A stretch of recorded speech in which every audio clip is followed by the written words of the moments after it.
Oke, assalamualaikum warahmatullahi wabarakatuh. Perkenalkan, saya Supriyadi Masang, mahasiswa Sekolah Tinggi Keguruan dan Ilmu Pendidikan STKIP Muhammadiyah Kalabahi dari program studi Pendidikan Pancasila dan Kewarganegaraan semester 2 dari kelas B.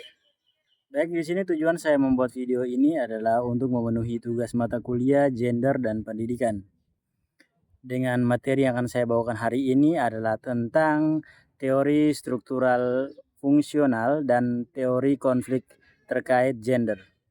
Baik, yang pertama yakni teori struktural fungsional dalam analisis gender. Nah, teori struktural fungsional memandang masyarakat sebagai suatu sistem yang terdiri atas bagian-bagian bagian-bagian yang saling berhubungan dan bekerja sama untuk menciptakan keseimbangan sosial. Nah, setiap individu memiliki fungsi dan peran tertentu dalam masyarakat. Nah, dalam analisisnya, gender teori ini menjelaskan bahwa laki-laki dan perempuan memiliki peran sosial yang berbeda tetapi saling melengkapi. Kemudian pembagian peran gender dianggap penting untuk menjaga keteraturan dan stabilitas masyarakat. Contohnya, laki-laki sering diposisikan sebagai pencari nafkah, sedangkan perempuan diposisikan sebagai pengasuh anak dan pengelola rumah tangga. Nah, menurut teori ini, pembagian peran tersebut dianggap wajar karena masing-masing memiliki fungsi tertentu dalam kehidupan sosial. Adapun dampak dalam pendidikan.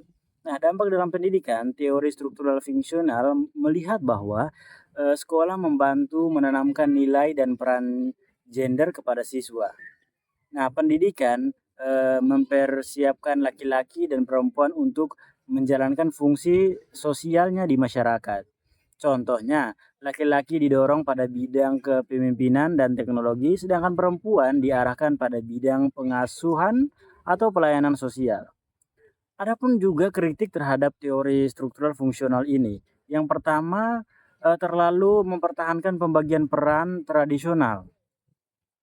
Dapat menyebabkan ketidaksetaraan gender, kurangnya memperhatikan perubahan sosial dan hak perempuan. Kemudian, pada poin yang kedua yakni teori konflik terkait gender. Nah, teori konflik memandang masyarakat sebagai arena persaingan kekuasaan antara kelompok-kelompok sosial. Dalam konteks gender, teori ini menilai bahwa ketidaksetaraan gender terjadi karena adanya dominasi atau kelompok terhadap kelompok lain, terutama dominasi laki-laki terhadap perempuan. Teori ini menekankan bahwa gender bukan hanya perbedaan biologis, tetapi juga hasil dari struktur kekuasaan sosial. Kemudian ketimpangan gender muncul karena akses terhadap pendidikan, ekonomi maupun kekuasaan tidak dibagi secara adil. Nah, menurut ketimpangan gender menurut teori konflik ini, yang pertama diskriminasi pendidikan. Nah, perempuan kadang memiliki kesempatan pendidikan yang lebih rendah dibanding laki-laki. Sedangkan pembagian kerja yang tidak setara, perempuan sering dibebani pekerjaan domestik lebih besar. Kemudian, domisili dalam pembagian keputusan. Laki-laki lebih banyak menduduki posisi kepemimpinan, sehingga perempuan tidak ada bagian atau tidak ikut andil dalam kepemimpinan tersebut. Adapun tujuan dari teori ini yakni teori konflik mendorong kesetaraan gender, menghapuskan diskriminasi serta perubahan struktur sosial yang tidak adil.